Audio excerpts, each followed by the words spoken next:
Estamos aqui então entrando no ar nesta segunda-feira. Hoje é dia 24 de março. É 24, não é? 24, isso aí, 24 de março. Então, assim, a Cristiane Ganso não vai participar hoje do programa, mas certamente semana que vem estará aqui com a gente. E vamos de volta. Vamos nós aqui, Fernando Zunho e eu, Kátia Suman. Vamos lá. Então a gente estava falando aqui antes de começar, e aí eu falei, vamos falar isso no ar, né? Eu estava contando para o Zunho como foi a odisseia da Dom Lanena, a menina que é uma... Ela toca cello, violoncelista, e... Canta. Mas aí assim, a história dela é muito interessante. Eu entrevistei, tá ali em podcast, né? Ela começou a estudar piano com 5 anos. Na escola Zequinha, sabe aquela escola de musicalização? Ela é daqui, ela é gaúcha. Ela é de Porto Alegre. Sim. Né? E aí, aos 8 anos, ela mudou pro cello. Aí eu perguntei por quê. Ela falou assim, o professor era tão legal. Porque tem isso, né? A gente se encanta com a pessoa e aí tu quer estar perto da pessoa, tu começa, né? Certo. Aí o pai dela foi fazer um doutorado na França e lá ela continuou estudando, mas aí no conservatório, estudando música, Quando voltou pro Brasil, ela já estava com 13 anos, 12 anos. E aqui em Porto Alegre não tinha onde ela estudar, E aí ela descobriu que tinha uma mulher, assim, uma fodona aí do cello. Fodona do cello. Que dava umas aulas no conservatório aqui em Buenos Aires. Aqui parece que é do lado. Sim, mas é perto. Ela entrou em contato com essa pessoa e acabou que ela foi morar com 13 anos sozinha em Buenos Aires para estudar cello com essa professora. Tem um nome russo. A URGS não tem ali sei lá, uns cursos. Mas ela estava num curso avançado. Ela era uma menina que já estudava desde cedo. Então, assim, ela não é uma escolinha que ela tinha que entrar. Ela tinha que ter uma coisa mais, assim, avançada mesmo, né? Então... Ela não tinha nem idade para ir cursar, e não é o caso de fazer música na URGS. Não, mas já um curso, assim como eles têm um curso de línguas, portanto, de repente tem mas é muito básico, eu acho. Eu acho que é isso. Bom, aí ela ficou estudando lá com essa pessoa lá, e não sei exatamente quando ela voltou ela foi com 13 para Buenos Aires, eu acho que com 18 ela foi morar na França de novo. Continuou estudando, até que... E estudava em conservatório e tocava, né, assim, eventualmente com orquestra e câmara e tal. Sim. Até que a produtora da Jane Birkin, sei lá, que na real ela é inglesa, né, mas que sabe aquela do GTM? Sim. Convidou a Dona Nena para fazer uma turnê, para gravar uma coisa no estúdio, numa faixa. Aí ela foi. A Jane gostou tanto dela que ela acabou participando do disco inteiro. E depois a Jane convidou ela para fazer a turnê. Ela ficou 2 anos viajando, tocando cello. Ela fez uma coisa incrível com a Jeanne Moreau e uma outra atriz desse naipe, dessa geração, que era uma espécie de sarau quando Jean Genet, no centenário de Jean Genet, e ela andou circulando com elas declamavam e cantavam poemas. Eu fiquei sabendo. E ela lá no cello e tal. Bom, aí ela pensou que ela tinha... Essa Morro é um mito. Patrimônio, é um mito. E aí, nesse momento, ela ficou naquele dilema, assim, para que lado ela ia, entendeu? Ela não se via mais, ela não se via num conjunto de câmara, nem numa orquestra. E aí ela... começou a compor canções, vieram coisas assim, a composição que ela fez foi canção popular, porque ela nunca tinha trabalhado com música popular até aí. E aí ela começou a compor. Aí ela pensou, bom, se eu faço canção, eu tenho que cantar. E aí ela começou a cantar. E tudo foi depois. E aí ela teve que inventar um jeito de cantar, e ela canta bem, mas ela diz, é um instrumento também, né? Claro. Então o show dela é muito bacana, que é só ela, né? Ela usa uns pedais lá, que aí às vezes ela começa a tocar a introdução da música e aí depois fica meio em looping aquela introdução e ela vai solando em cima, tu entende? Sim. Ela toca no show cello. No show era só ela. É só ela. Cello, aquele... Não sei, eu acho que é um ukulele, não sei, ou é aquele violãozinho. Um tecladinho pequeno e até guitarra, assim. E ela se interage muito com o público, ela é uma simpatia, uma querida, assim. Mas muito legal. Eu tava fez falando... todo mundo cantar e dançar. Que maravilha. Incrível, Eu queria muito ter ido, eu tava falando pra Kátia, né, que no fim das contas a gente fica imerso em função, trabalho, fazendo coisa, aí ainda me confundi com os horários. E a Kátia me avisado, eu queria muito ter ido. E ainda fiquei sabendo, daí depois que atrasou o show, eu no fim poderia ter ido, porque eu achava que era às 9.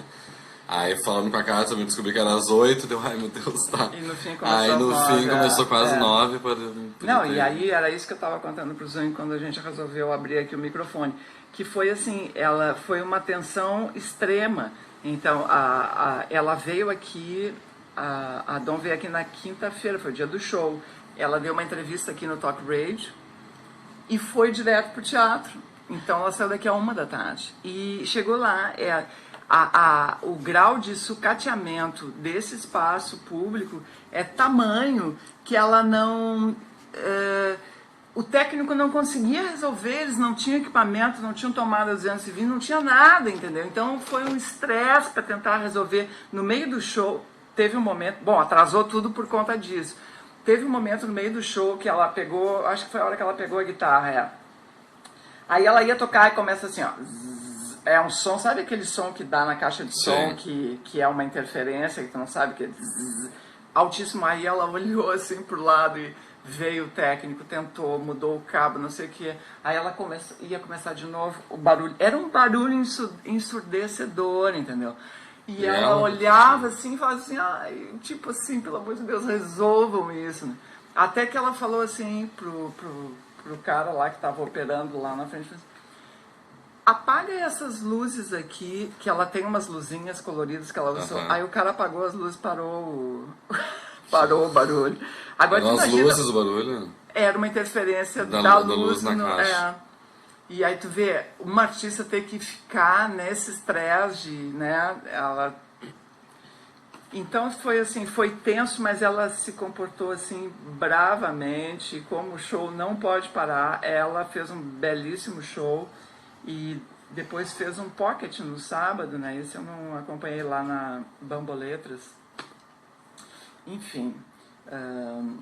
E aí eu fiquei sabendo também na entrevista que ela deu aqui que quem faz os clipes dela é o marido dela. E o marido dela... Eu vi alguns clipes, não vi o Ela, o Ela, aquilo ali, é tudo Super 8, ela disse. Sim, tu falou que eu fiquei impressionado, porque parece que é aquele filtro que se usa, assim, e né? tem um lindo em preto e branco, eu vi que é Golondrina. Golondrina, é lindo. Que é lindo. Tem um outro que é Saudade, que é ela e a mãe dela no aeroporto, assim. Ela disse, assim, que ele vai filmando e que ela nem se dá conta, às vezes. Que o único que ela fez meio que atuando foi o Ela, né? Que parece uma coisa de suicídio e tal. E ele faz vídeo, ele que fez a parte... Alguma coisa do R.E.M. Alguns clipes, algumas coisas, enfim. Bom, tá. Agora me conta, tu foi ver Incêndio, tu foi ver Frankenstein, tu foi ver alguma coisa? Frankenstein não foi. Não, eu tive... Eu tive só sábado e voltei domingo cedo, tinha um casamento de família fora, então não rolou. Mas Incêndios é uma obra-prima. É uma obra-prima. Tu foi? Muito, sim. Que pena que muito legal. Pena que, não é que pena que foi, que pena que eu não fui. Mas é uma obra-prima. É um trabalho muito bonito, muito bem feito. Pra quem sabe, é pra retomar as esperanças em pra quem gosta de teatro mesmo, assim, sabe? Porque não tem projeções, não tem assim, pirotecnias, não tem... São bons atores, um texto incrível, com uma cenografia legal, a favor do espetáculo, nada também assim que ganha. Tem uma brincadeira que rola na classe teatral aqui, que é Teve um prêmio, uma vez que fizeram de um deboche, uma brincadeira, que era pra que ator se tem cenário naquelas produções. Um cenário. Como é que é pra que ator se tem cenário? Ah, tá. Melhor prêmio de pra que ator se tem cenário. Vai para...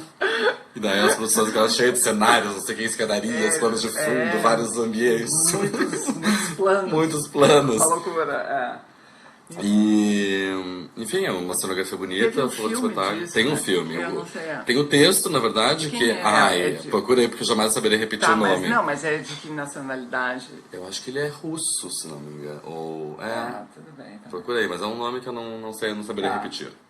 E é muito legal, é lindo. O texto é muito bonito, é muito forte. Ela tá maravilhosa, a Maria de Severo tá muito boa, muito bem. E todos os atores, na verdade, são todos muito bons. O espetáculo é muito, muito bonito. E é isso, são bons atores dizendo um texto lindo, com uma direção do Aderbal Freire Filho, maravilhosa, sabe, um acerto assim, no ponto, forte. As pessoas vão ficando chocadas ao longo do espetáculo, mas a reação do público no final é tão legal de ver, tão bonita. O espetáculo, teatro lotadíssimo, as 3 sessões, quinta, sexta e sábado. Canadense. Canadense. Isso aí. E o filme é de quem? Também não... Bom, tá. E aí, não sei. Enfim, e aí arrasaram, é legal, sabe o que... Teatro de ator, Teatro de ator, que é o teatro. que é o Fizeram teatro. Fizeram teatro. Fizeram teatro. E... Não é um espetáculo multimídia. Não é um espetáculo multimídia, que também pode ser legal, que Pode, também é legal, não é claro, nada sem claro, conta. não. Mas é porque é pra gente lembrar, pra me lembrar, pelo menos, fora ter visto um trabalho muito bonito. E a gente nem falou sobre isso, te interessa? A gente falou sobre isso, te interessa aqui? Não. Acho que O não. espetáculo da Companhia Brasileira de Teatro. Não, acho que não. Pois muito é. Interessante. E aí a gente, eu trouxe da Companhia Brasileira de Teatro bem no primeiro final de semana logo depois do Carnaval. O segundo final de semana de março, na verdade, o primeiro depois do Carnaval. Que é da Companhia Brasileira de Teatro, um espetáculo chamado Isso Te Interessa, que foi muito legal, eu adorei o espetáculo. Legal. A Kátia foi ver. De um francês. Franceses contemporâneos, assim, né? Isso. E direção do Márcio Abreu. E eles são... E aí eu fui almoçar com a Valência lá no Teatro São Pedro, a diretora artística lá do Teatro São Pedro, na sexta-feira. E a gente estava comentando, pô, que legal ver 2 espetáculos de texto, de ator, sabe? Teatro. Teatrinho quase, sabe? Tão próximos um do outro. Nesse iniciozinho do ano aí, de 2014. E a gente vê coisas que... Porque pra mim, é o que eu ia dizer antes, que assim, me relembra que o fato de que ainda tem espaço para fazer teatro, simplesmente teatro. Vai ter, eu acho que sempre vai ter, mas como às vezes livro, a gente fica... que ficam aqui lá e ninguém vai acabar, ninguém mais lê. Porque é que as próprias pessoas que estão fazendo teatro já não gostam mais de teatro.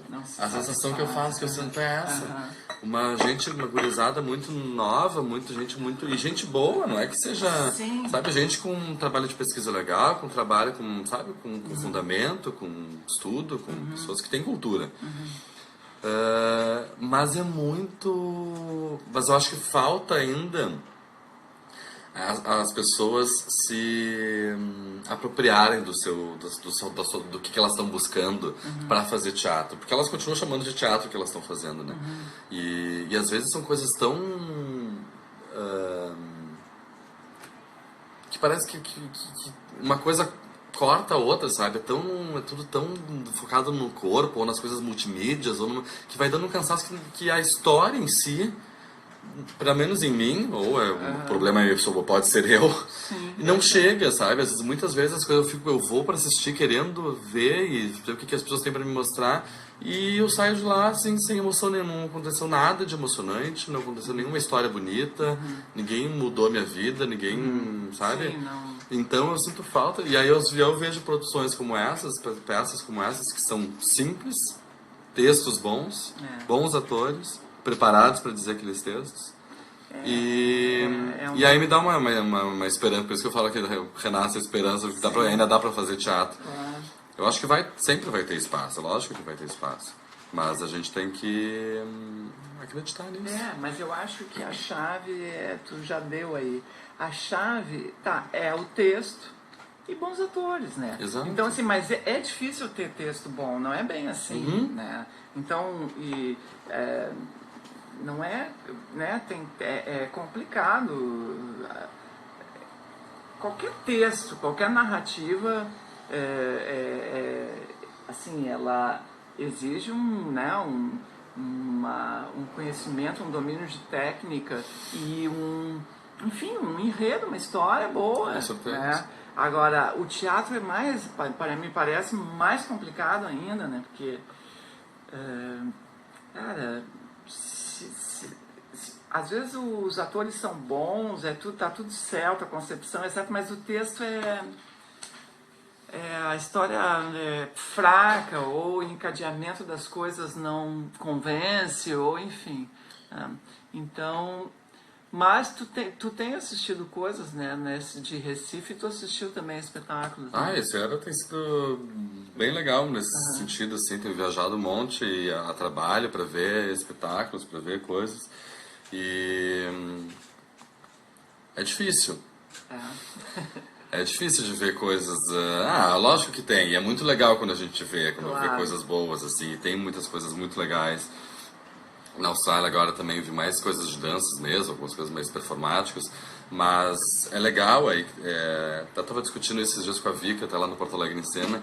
Ela está fazendo o mestrado dela. A Vika Chabar, que trabalha no Porto Alegre em Cena, coordenadora lá junto. E a gente troca muito figurinha, a gente conversa muito. E ela estava falando sobre a questão da performance, né? Não tem nada, nenhum... porque às vezes a gente confunde teatro com performance, né? Existe o teatro, existe a performance dentro do teatro. Mas a única coisa que eu fico pensando é que essa performance dentro do teatro, ela também, se tu vai fazer um espetáculo teatral com performances, essa performance também tem que estar a serviço do... Porque na real eu não sei nem conceituar a performance. Eu também não sei muito, na verdade, mas assim, é muito mais uma coisa, em geral, vai muito mais para a linha corporal, a maneira como tu vai contar um determinado momento. Por exemplo, a Vika estava contando dela, tem que estar fazendo uma pesquisa forte em cima da Virginia Woolf. E que ela quer fazer um espetáculo futuro, depois que amadurecer, vários estudos que ela tem feito. E daí ela estava contando, por exemplo, a ideia é fazer um espetáculo de teatro e de repente usar elementos da performance em alguns momentos do espetáculo para que fique mais fácil de contar determinados momentos, coisa que pro teatro ou tu simplesmente narraria, ou tu deixaria... Bota um off, uma voz em off, ou tu faz como nas tragédias gregas, que os assassinatos aconteciam, ou o coro narrando, e o assassinato, as vozes, ninguém enxergava, acontece sempre na coxia, vem sempre uma voz da coxia. Então os gritos de horror, não sei o que, sempre são vozes que vêm do fundo dos próprios atores. A tragédia grega tem essa característica. E depois, claro, depois é narrado, sempre vem um guardião, um mensageiro, sempre alguém contar o que aconteceu de fato. E que a Vika tá falando que é legal, ela tem discutido isso lá no mestrado dela, conversando com as pessoas, que tu consegue inserir essa performance no meio do seu espectro para contar, de repente, uma coisa que ela tá falando, o suicídio da Virginia Woolf. Então, tu lança a mão de alguns elementos performáticos, aí sei lá quais, aí tem que ver com o diretor, com o próprio ator, enfim, compor uma cena que conte, que mostre de uma forma bela, obviamente, que é o que a gente quer, esse suicídio.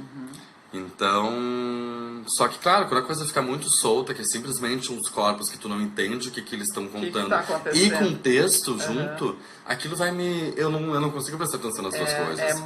São muitas linguagens misturadas, e às vezes de nada. E eu, sei lá, eu me lembro dos meus professores me contando isso, e eu vejo hoje, né, vejo, a palavra realmente, ela é muito forte, mas tu tem que parar para dizer a palavra, né?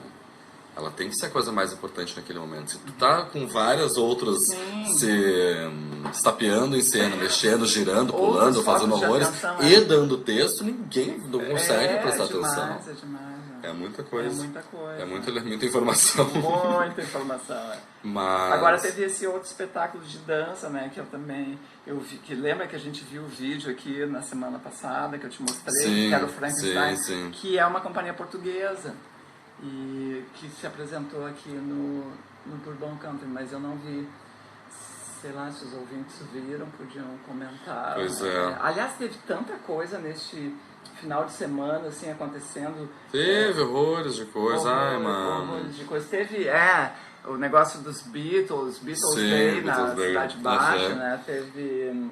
E a minha amiga querida, cantora maravilhosa também, a Elisa Meneghetti, cantou no 512. E parece que foi lindo. Daí foi no sábado, que eu não podia ir, porque eu estava em eventos familiares.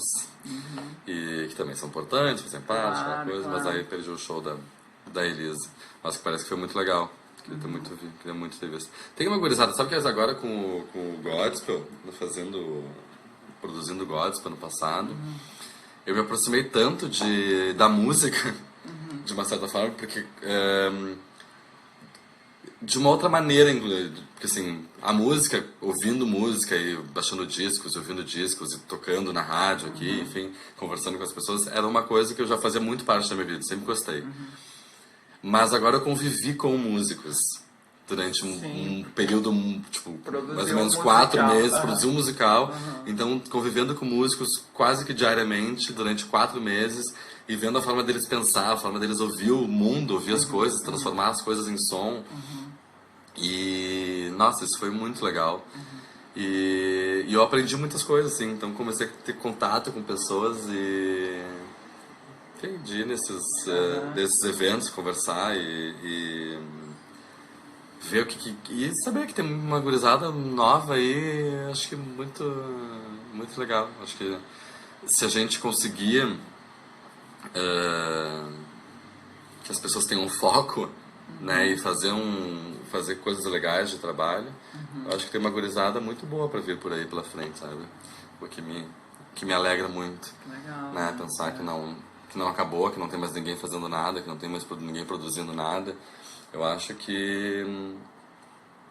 sei lá, acho que tem pouco mesmo, acho que tem pouca gente fazendo muito sucesso, acho que o sucesso foi para um outro lado, né? O sucesso, eu digo, de público, de patrocínios, de coisas, foi para um lado muito mais de massa, né? Sei lá, do showbiz, da Ivete Sangalos e etc e tal, sobre shows para, sei lá, para milhares de pessoas e coisas muito mais, músicas mais populares mesmo, no sentido, sei lá, qual sentido, mas assim, que carregam mais, sejam mais fáceis, digamos assim, sei lá, de digerir e que são mais para a maior parte da população mesmo, do povo, porque, sei lá, é uma coisa que se discute muito até em teatro, assim, como tá difícil, e o mais engraçado que a gente discutindo até falando com o Márcio Abreu, o diretor da Companhia Brasileira de Teatro, e com várias pessoas, né, e eu me lembro quando eu escrevi a biografia da Celina, obviamente fiz uma pesquisa longa ali, né, no teatro. Ela começou a fazer teatro nos anos 60 e início dos anos 60 e acompanhando a carreira dela e acompanhando a carreira de vários amigos meus, os mais velhos, que trabalham, que são grandes atores hoje aqui, enfim, no Brasil, que parece que tem um período que era mais fácil fazer teatro na década de 70, 80 do que hoje. Tinha mais público. Tinha a ida conta, tinha estudantes, alunos de escolas iam assistir as nossas peças, assim, com a mesma divulgação que a gente tem hoje, talvez menos. Os jornais davam mais espaço, jornal escrito, né, porque as pessoas liam mais jornal. Então, tinha uma parte que era mais fácil de conseguir patrocínio, pequenas peças disso no mundo pré-lei de incentivo, né? Era patrocínio, a empresa chegava lá e dava dinheiro. Uma época antes enquanto antes da queda do Muro de Berlim, durante a Guerra Fria, o Goethe mesmo, o Instituto Goethe, tinha muita força política e financeira, então eles bancavam muitos projetos naquela época. O Instituto Goethe, o Teatro Instituto Goethe, eles contam que era assim, ainda eu adoro lá o espaço deles, é muito legal. Mas eles promoviam muito, hoje ainda até tem, agora teve esse final de semana, teve espetáculos lá com textos de jovens dramaturgos, mas agora que começou um pouquinho de novo e lento, vamos ver se tomara que continue, que vá assim em frente. Mas agora a sensação... eu me lembro de nessa época assim da minha adolescência, nos anos 70, eu assisti espetáculos no Teatro do DAD, que na época se chamava CAD, né? E aquilo ali não existe mais. Ali tinha um teatrinho pequenininho, mas eu adorava aquela atmosfera. Foi ali que eu vi a Ida Celina pela primeira vez.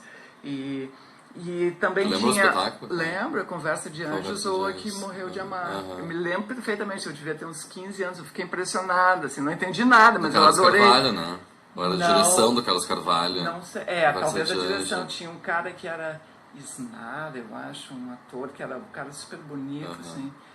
Era uma coisa poética, imagens oníricas. Eu não me lembro direito da história, mas foi muito legal, muito impactante para mim. Tinha uma cena também que funcionava bem no Clube de Cultura. Muito bem. Então, teatrinhos pequenos que tinham sempre uma programação. Sempre tinha alguma coisa. No Teatro de Hebraica funcionava com grandes produções. O Teatro de Hebraica ali no Bonfim. Teatro da Ospa, mas aí já era teatrão. Já era teatrão, que hoje virou uma loja de roupa de noivas, né? Eu acho que agora demoliram ali. Provavelmente vai ser um estacionamento, não sei. Mega estacionamento, né? Mas Então, sabe, por isso que eu agora eu acho surpreendente dizer isso, que nos anos 70 era mais fácil fazer teatro. Muito embora houvesse a ditadura. Existe um lado, obviamente, que era muito mais difícil. Da censura. Tu fazia tudo, mas talvez isso até fosse uma coisa que instigasse um pouco os artistas a fazerem um teatro mais cabeça, mais pensado, mais ideológico. E por outro lado tinha público, naturalmente, as pessoas gostavam, as pessoas iam, as pessoas circulavam mais pela cidade. Sim, olha lá, eu com 15, 16 anos frequentava esses ambientes. Sim, então assim, onde é que uma pessoa de 15, 16 anos vai hoje? Não sei. Eu também não sei. Exatamente. Teatro aqui não é. No teatro não é. O teatro não é. É verdade. Se bobear no cinema, pra ver algumas coisas. Pra ver um blockbuster. Exato, um blockbuster, pra ir no show das Ivete, dos, sei lá, eu frequentava e eu não era, eu nunca fui intelectual nem nada. Eu era bem normalzinha como sou, assim, mediana, que eu digo, né? Mas eu frequentava o circuito de cinema de arte, assim, tinha filmes incríveis à meia-noite, no Vogue, no ABC, naquele lá no Baltimore, no Scala, que era em cima do Baltimore. E isso não tem mais, né? Exatamente. Não tem. Aí passa ali na PF Gastal, algumas coisas. Aqui na Paula Amorim, uma sala para 20 pessoas e tem 10 dentro, e era isso. Né? É isso aí. É isso aí. E aí a gente fica pensando, porque, nossa, tanto trabalho, a gente batalha tanto. Eu há pouquíssimo tempo, mas assim, tanta gente vem batalhando há tanto tempo. E a gente fica nessa dúvida, nessa coisa, tipo, como é que a gente vai levar as pessoas pro teatro? Como é que a gente vai levar as pessoas pro teatro?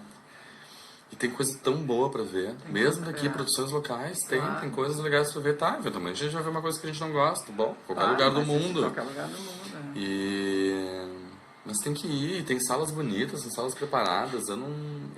Quais salas bonitas e preparadas? Porque, se pensar na rede municipal e na... Não, sabe o que Mas a municipal também, lembra? No ano passado choveu dentro do Teatro de Câmara. O Teatro de Câmara Agora o Teatro de Câmara caiu, parece que o gesso do Teatro de Câmara, não sei se já consertaram. Mas... tudo sucateado. Mas assim, o teatro, até agora no Teatro Renascença, fazendo o espetáculo, o Isso Te Interessa, foi muito legal. Eles passaram por... Eu passei durante o verão escaldante, eles estavam sem ar-condicionado, né? Que foi assim, virou um bafafá louco. A Casa de Cultura também. A Casa de Cultura há muito tempo. Muito tempo. A Casa de Cultura, eu me lembro das pessoas falando isso.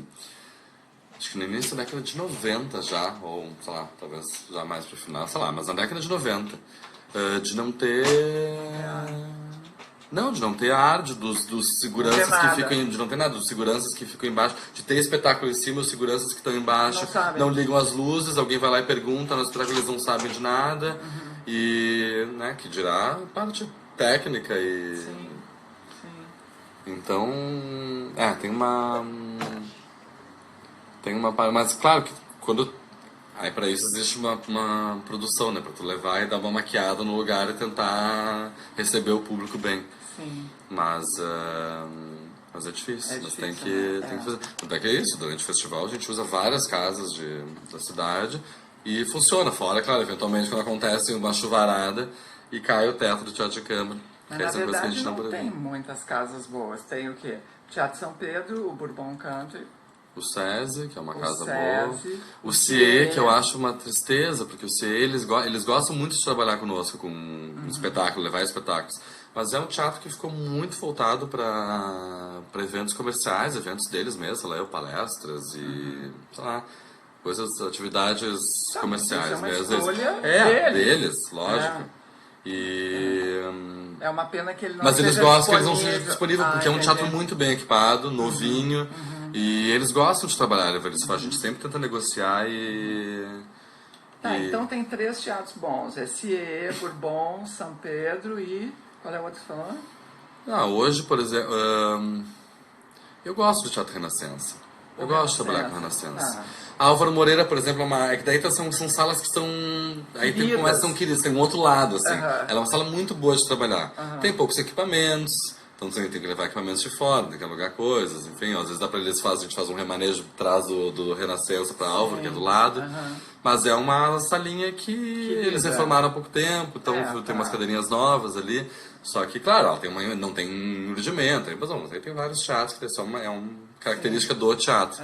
Mas é um teatrinho que dá pra trabalhar, tem o chuveirinho que funciona, tem o camarinzinho ali com as luzinhas, ele tá, é claro, não é nada luxuoso, não é nada, mas é uma salinha que as pessoas gostam honesta, as pessoas gostam de trabalhar, eu gosto de trabalhar lá. O Sesc aqui do centro. O Sesc do Centro é um estabelecimento Sesc, né? Eu vi ali aquela peça francesa da Clarice Lispector, passado. que tu gostou?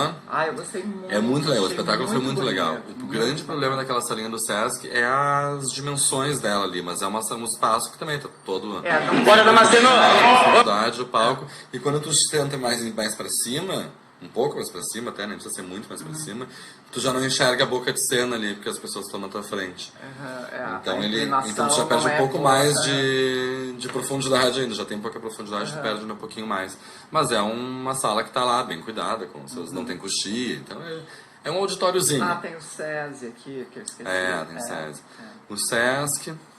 Deixa eu pensar. São 7 salas. Eu não estou contando aqui o Câmara. Não, o Câmara o Câmara, nem o... Que tá caindo aos pedaços, Eu que tinha que ver como é que tá a Carlos Carvalho, que é uma sala que eu gosto muito. Tem um piso de madeira muito bonito. E que é na Casa de Cultura do outro lado, no outro edifício, no outro prédio ali. E no segundo andar, que eu não sei como é que ela tá, faz tempo que eu não...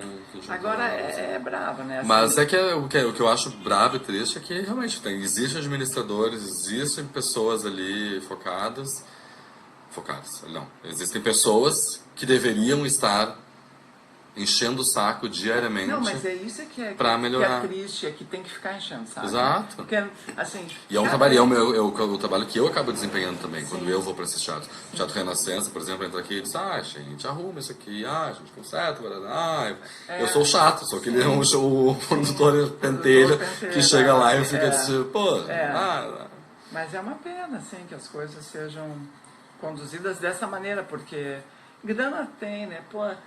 É tudo as coisas que a gente vê só nas manchetes dos jornais, não precisa nem ler as notícias, as roubalheiras tudo é bilhões, é da ordem de bilhões, todo mundo tem bilhões, entendeu? É uma loucura isso. E não tem a grana pro mínimo, né, pro básico na área da cultura. A última coisa realmente olha, o que sobrar ali da gorjeta do garçom, põe na cultura, entendeu? Então é muito triste mesmo. É muito triste. E tem uma... Não sei quem é que me contou, um amigo, eu não vi essa frase, até vou dar uma procurada aqui. Mas que a Bárbara Leodora falou, se aposentou-se, né, do Globo. Agora tá o Mike St. Louis, que é um cara muito legal. E... Uma das críticas de teatro mais longevas e importantes, assim, né? Com certeza. E grande estudiosa de teatro, não escreve só da sua cabeça, a pessoa que... Sim. Então... E ela, não, e é uma... Tá, não vou demorar aqui pra procurar, mas ela falou uma frase, tem uma frase dela que assim, tipo...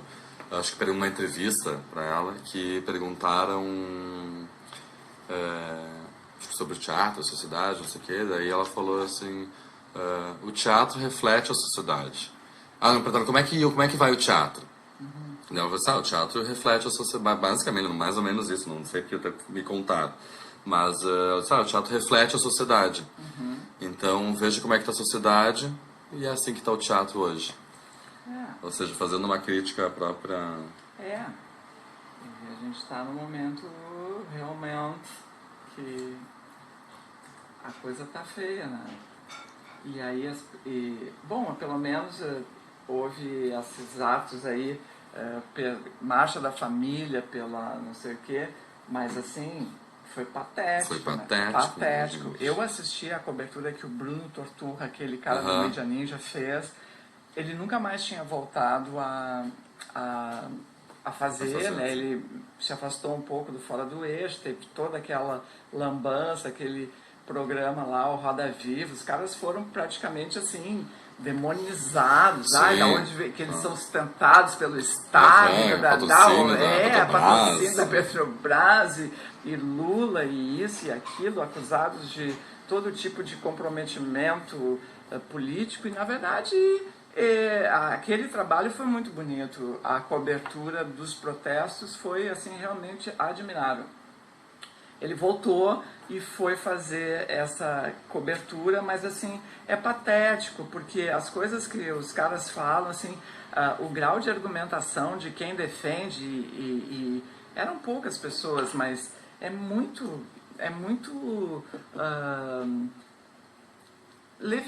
superficial, assim, as pessoas têm um olhar sobre aquele momento, assim, muito...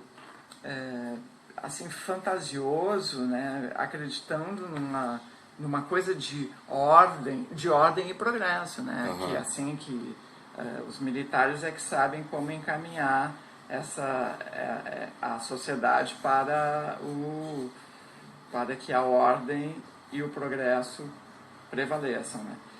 Mas teve uma situação engraçada também, que tinha lá uma mulher que estava de óculos escuros, assim, uma senhora que se apresentou como ex-senadora biônica, e ela falava absurdos, assim, tipo, não, mas que tu é comunista. Mas como assim? Porque tu tem barba. Como assim quem tem barba é comunista?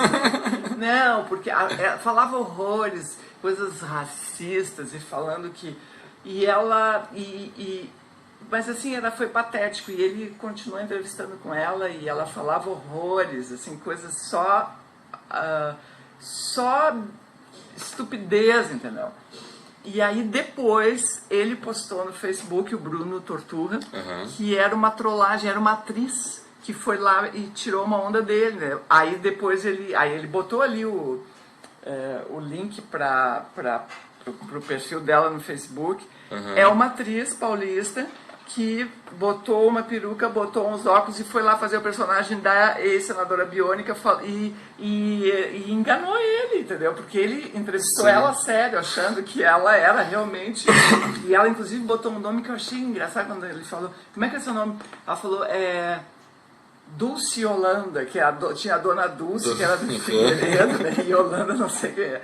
Assim, e ela falava umas coisas e era muito enfática e muita bobagem, muito engraçado, né? Muito engraçado. Mas, tu achou que tu estava procurando? Não? Não achei mais ou menos, não achei direito, na verdade. Eu estava, na verdade, procurando também o que eu queria colocar aqui depois, o Saudade da Dona Nena. Não. Ah, tá. Não, e aí eu estava estudando aqui um pouco sobre a Beatriz Sarlo, que é uma ensaísta bastante respeitada, assim, ela é argentina e crítica literária também. Eu estava estudando um pouco sobre ela porque eu tenho que apresentar um trabalhinho lá na URGS, assim, tipo, é um seminário de aula. Mas por assim, mestrado isso. Por doutorado. Doutorado. Então, assim, eu podia estar roubando, podia estar matando, estou aqui apresentando um trabalhinho sobre a Sarlo. E essa é uma mulher incrível, ela é uma mulher muito interessante. Quando eu fiz o mestrado, eu citei ela na minha dissertação de mestrado, que é sobre Jabá, mas em algum momento da minha dissertação eu falava sobre esse conceito de juventude como um grupo específico, com uma identidade própria, que fala uma língua, que usa uma roupa, que tem interesses comuns, é muito recente. Isso é de tipo década de 40, 50, e se torna realmente uma classe social reconhecida a partir dos anos 50, quando começa a consumir discos, especialmente. A indústria da música pop é naquele momento que se inaugura, né? Então, até a década de 40, quem comprava disco era gente de 30 a 45 anos, digamos. E a partir daquele momento começa a ser... São jovens a partir de 16, 17 anos que compram 60% da produção. E eu tinha lido um texto dela incrível, que eu citei, que ela diz assim, que ela é uma intelectual, mas ela frequenta assuntos que os intelectuais em geral não frequentam, tipo assim, aparência, botox, plástica, televisão, esse shopping center, entendeu? E ela faz observações, para mim, muito precisas. Ela tem uma pinimba, assim, ela é uma opositora pública da Cristina Kirchner. E o que eu acho admirável, assim, é que ela se expõe, entendeu? Ela não fica, ela vai para a arena. Então, ela critica, por exemplo, o jeito da Cristina Kirchner se vestir, as roupas, o botox, aí o estilo que a Cristina usa de se vestir. E ela, Beatriz Sarlo... como ela se mostra. Ela, Beatriz Sarlo, que tem 72 anos, ela não usa botox, não pinta o cabelo. É uma opção dela. Ela diz, eu não uso botox e eu não pinto o cabelo. Então eu não posso querer que as pessoas... Quer dizer, é natural que as pessoas se refiram a mim como aquela que não pinta o cabelo e não usa botox. Então, se ela se veste dessa maneira e se comporta dessa maneira, é natural que se fale disso. E ela disse assim, a frase que eu adorei, que é assim, se ela pode passar 3 horas do dia se arrumando, fazendo cabelo, escolhendo roupa, pensando em novos modelos, provando, eu posso... Indo ao instituto, enfim, há 3 horas do dia... A clínica, ela faz umas aplicações. Se ela pode passar 3 horas do seu dia cuidando desse aparato cênico quase, né, de uma presidente, eu posso passar 3 horas do meu dia escrevendo sobre isso. A Sarlo diz, não é genial? É muito legal. Então, ela diz assim, que ela tem esse texto, esse é o pedacinho que eu citei na minha dissertação, que é do livro Cenas da Vida Pós-Moderna, que ela fala então sobre essa imagem do jovem. Olha que interessante. Em 1900, a mulher imigrante que já tinha 2 filhos não se considerava tão jovem aos 17 anos. Ela já tinha 2 filhos. Sim. Seu marido, 10 anos mais velho, portanto com 27 anos, era um homem maduro. Antes, os pobres só eram jovens excepcionalmente. Em seu mundo, no mundo dos pobres, passava-se diretamente da infância à cultura do trabalho. E os que não seguissem por esse itinerário entravam na qualificação de excepcionalidade perigosa, delinquentes juvenis, cujas fotos mostram pequenos velhos. E aí ela faz umas análises assim, olhando para fotos antigas, ela diz assim, ela observa que os retratos de Sartre e Simone de Beauvoir, em 1925, Ele aos 20 anos e ela aos 23 anos de idade mostram adultos em pose grave, tentando dissipar qualquer ideia de imaturidade. Os jovens queriam parecer velhos. Hoje o que a gente tem é os velhos querem parecer jovens. Né? Da mesma forma, Orson Welles não parecia tão jovem quando, aos 24 anos, fez o filme Cidadão Kane, em 1941. Nem Buñuel, que fez o primeiro filme aos 29 anos, nem Hitchcock, que começou a filmar aos 26 anos. Na música, ao contrário do eterno adolescente Mick Jagger, Frank Sinatra nunca pareceu jovem. Nem mesmo Elvis Presley sacava da juventude como seu capital mais valioso. Enfim, aí já entra coisa. Mas não é interessante pensar dessa maneira? É muito bom isso, né? Muito legal. Muito legal.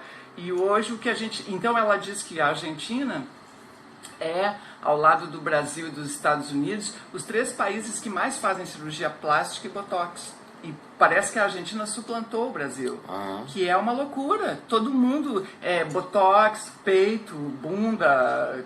As pessoas botam prótese na panturrilha. Sabia disso? Mas pra quê? Sei lá pra quê. Enfim, fazem todo tipo de loucura com a sua aparência, buscando... Todo tipo de loucura que eu só usasse muito bem as palavras.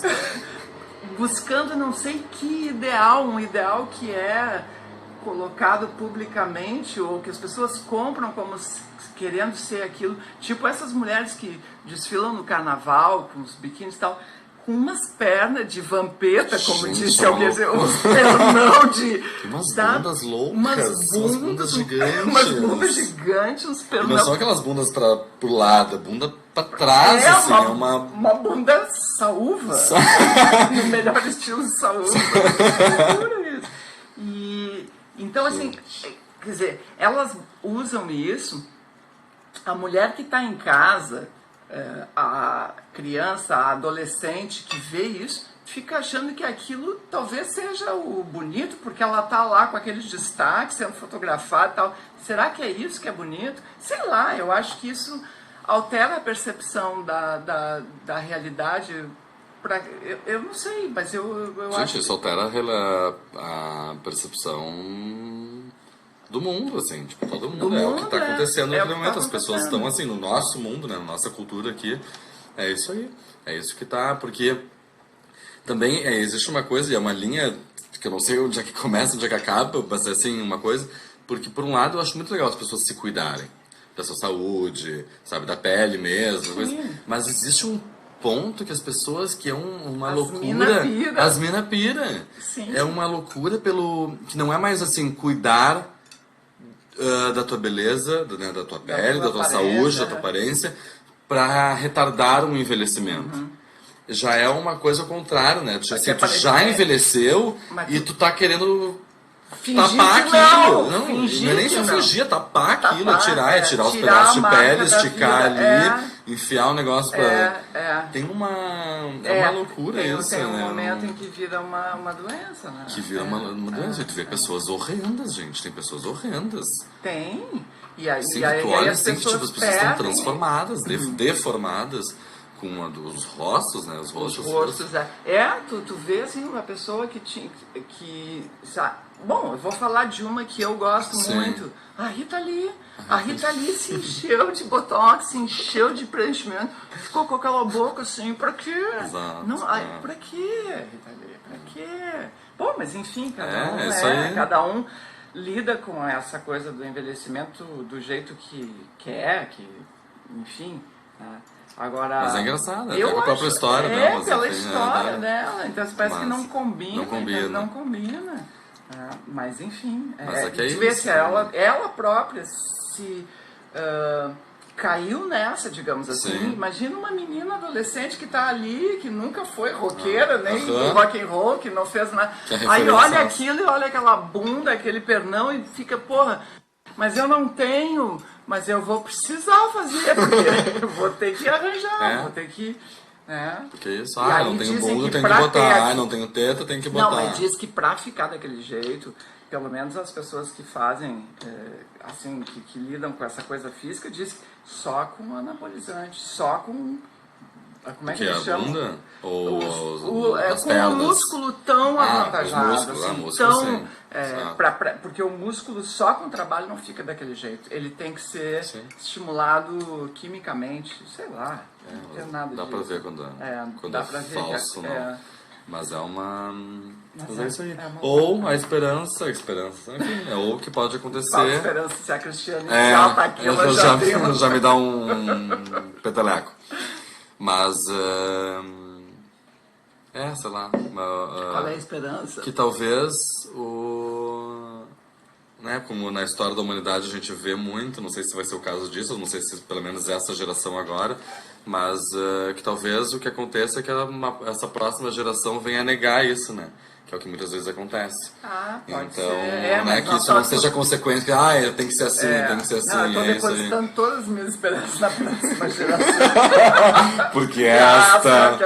Não, mas rodeou. é sério, é sério. Esse sério, depoimento que eu tô sério fazendo, mesmo. esse documentário que eu tô fazendo, que eu acompanho essas festas que tem na Sim. rua, é uma galera muito jovem. Muito, que exato. é assim, ó, Sim. é 18 a 20 e poucos anos, 22, 23 anos. Então, assim, é um pessoal que se rebelou, digamos, contra essa imposição de ir para um bar, gastar tricaro, usar uma roupa não sei das quantas e ficar ali num lugar fechado.